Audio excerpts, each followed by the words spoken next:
কি ব্যাপার, আপনারা যে মাথায় হাত দিয়ে মনে হলে একটা দোয়া পড়ছেন, ইয়া কবিয়ুন, এটা কতবার পড়েছেন?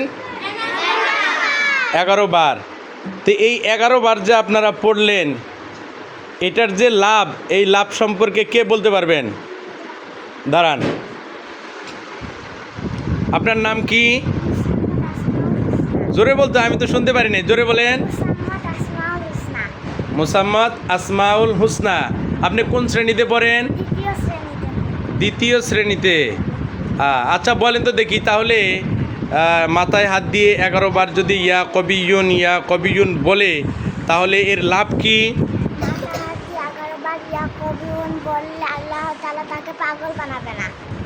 একটু আওয়াজটা কম শোনা গেল, তাই না? জি, মাথায় হাত দিয়ে 11 বার যদি কেউ ইয়া কবিয়ুন বলে, আল্লাহ তাআলা তাকে কোনো দিন পাগল বানাবে না। সবাই সুবহানাল্লাহ বলেন। তাহলে আপনারা এই আমল করবেন তো সারা জীবন?